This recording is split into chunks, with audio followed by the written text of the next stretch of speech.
ಕಾಂತಾರ ಚಿತ್ರದ ಅದ್ದೂರಿ ಯಶಸ್ಸು ರಿಷಬ್ ಶೆಟ್ಟಿ ಅವರಿಗೆ ನ್ಯಾಷನಲ್ ಸ್ಟಾರ್ ಪಟ್ಟಕ್ಕೇರಿಸಿತು.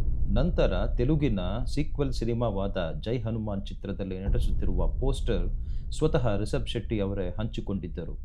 ಇದೆಲ್ಲವೂ ತಿಳಿದ ವಿಷಯ. ಆದರೆ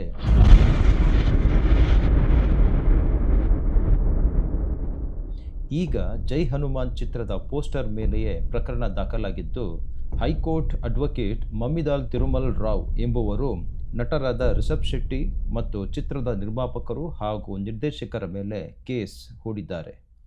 ನಾಂಪಲ್ಲಿ ಕ್ರಿಮಿನಲ್ ಕೋರ್ಟ್ನಲ್ಲಿ ಪ್ರಕರಣ ದಾಖಲಾಗಿದ್ದು, ದಿನಾಂಕ ಅಕ್ಟೋಬರ್ 30, 2024ರಂದು ರಿಲೀಸ್ ಆದ ಟೀಸರ್ ಮತ್ತು ಪೋಸ್ಟರ್ ಬಗ್ಗೆ ವಾದ ಪ್ರತಿವಾದಗಳಾಗಲಿದೆ. ಅಸಲಿಗೆ ಕಾರಣವಿಷ್ಟೇ. ಪೋಸ್ಟರ್ ಮತ್ತು ಟೀಸರ್ಗಳಲ್ಲಿ ರಿಷಬ್ ಶೆಟ್ಟಿ ಅವರು ಹನುಮಾನ್ ದೇಹವುಳ್ಳವರಾಗಿದ್ದು, ಮುಖ ಮಾತ್ರ ಸಾಮಾನ್ಯ ಮಾನವರಂತಿದೆ.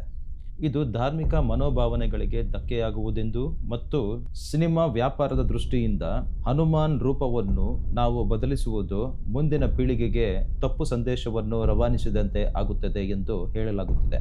ಸಿನಿಮಾದ ಪ್ರತಿ ಹಂತವು ಶುರುವಿನಿಂದ ಕಾಂಟ್ರವರ್ಸಿಗಳಿಗೆ ಕಾರಣವಾಗಿದ್ದು, ಪ್ರೇಕ್ಷಕರಿಗೆ ಮಾತ್ರ ಚಿತ್ರದ ಬಗ್ಗೆ ಮತ್ತಷ್ಟು ಕುತೂಹಲ ಮೂಡಿಸಿದೆ.